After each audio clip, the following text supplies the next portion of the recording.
Baiklah, perkenalkan nama saya Astinter Syatande dengan NIM 18704041.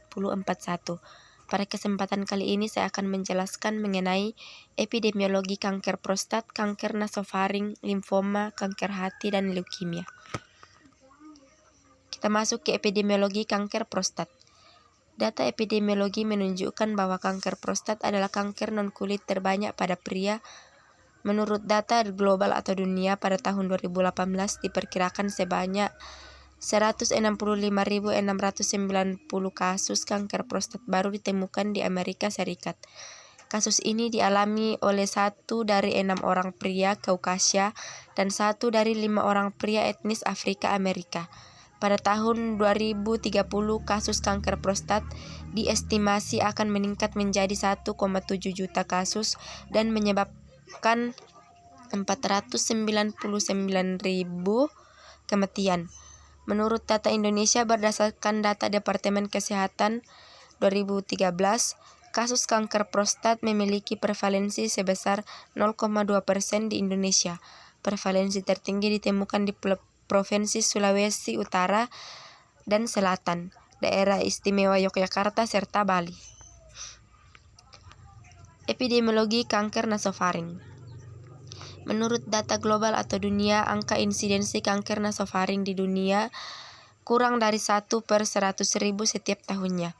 Prevalensi karsinoma nasofaring lebih tinggi pada beberapa regio seperti Cina, Hong Kong, dan Asia Tenggara, dengan insidensi 10-30 kali lipat lebih tinggi dibandingkan wilayah lain. Terdapat 81 kasus baru terjadi di Asia dan 9% kasus terjadi di Afrika setiap tahun. Sedangkan di Inggris, insidensi karsinoma nasofaring cenderung lebih rendah, yaitu 0,25 per 1 juta penduduk setiap tahunnya. Menurut data Indonesia, karsinoma nasofaring merupakan tumor yang cukup sering ditemukan di Indonesia. Karsinoma nasofaring dilaporkan sebagai tumor terbanyak keempat setelah kanker serviks, payudara, dan kulit. Insidensi di Indonesia diperkirakan sebesar 6,2 per 100.000 penduduk dan terdapat sekitar 12.000 kasus baru setiap tahunnya. Insidensi ini jauh lebih tinggi dibandingkan area lain di dunia, namun penyebabnya belum diketahui. Studi lebih lanjut dibutuhkan untuk menentukan faktor apa yang mempengaruhi tingginya insidensi karsinoma nasofaring di Indonesia. Mortalitas pada tahun 2012 tercatat 50.831 kematian akibat kanker nasofaring. Angka mortalitas karsinoma nasofaring di dunia mencapai 0,7 per 100.000 atau 1 per 100.000 pada laki-laki dan 0,4 per 100.000 pada perempuan.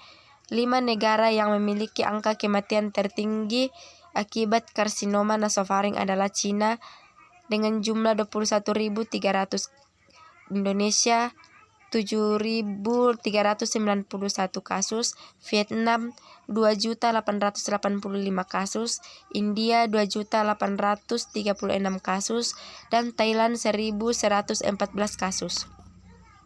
Yang berikut kita masuk ke epidemiologi limfoma. Epidemiologi limfoma non-Hodgkin menunjukkan bahwa limfoma merupakan salah satu dari 10 penyakit kanker terbanyak di dunia pada tahun 2012. Sekitar 90% dari penderita limfoma menderita limfoma non-Hodgkin dan sisanya adalah limfoma Hodgkin. Di dunia, limfoma non-Hodgkin lebih sering ditemukan pada daerah yang lebih maju antara lain Australia, Eropa Barat dan Utara, Amerika Utara. Sementara insidensi terendah ditemukan di Asia, Eropa Timur, dan Afrika, kecuali area sub-Sahara Afrika Timur karena tingginya insidensi limfoma Burkitt.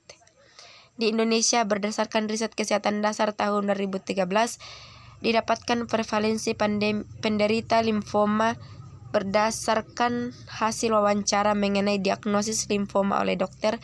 Prevalensi limfoma di Indonesia pada tahun 2013 adalah 0,06%, yaitu sebanyak 14.905 orang. Provinsi Daerah Istimewa Yogyakarta memiliki prevalensi proporsi limfoma tertinggi, yaitu sebesar 0,25% atau diperkirakan sebanyak 890 orang. Provinsi Jawa Barat memiliki jumlah penderita terbanyak, yaitu sebanyak 2.728 orang. Data di RSK Darmais menunjukkan bahwa proporsi limfoma tahun 2012 pada pasien laki-laki adalah 59% dan 41% pada pasien perempuan. Berdasarkan usia di RSK Darmais, proporsi usia pasien limfoma cukup tinggi. Tahun 2012 tertinggi adalah kelompok usia 45 sampai 49 tahun. Yang berikut epidemiologi kanker hati. Kanker hati merupakan kanker pembunuh nomor 3 setelah kanker paru-paru dan kanker usus besar. Ada sekitar 1.800 kasus baru yang terjadi setiap tahunnya di Hong Kong.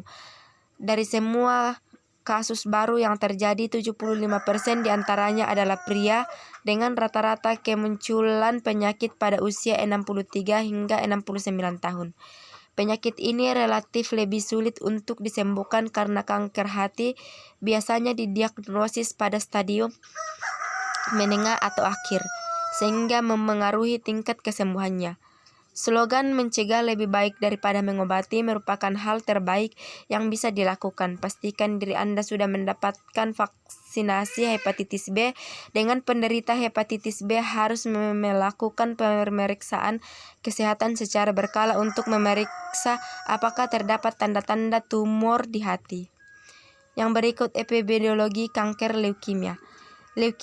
Epidemiologi kanker leukemia secara global, prevalensi 13,7 per 100.000 populasi dengan tingkat mortalitas 6,8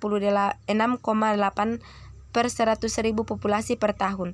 Di Indonesia, riset kesehatan dasar tahun 2013 menunjukkan bahwa leukemia merupakan salah satu kanker yang paling banyak ditemui pada anak-anak.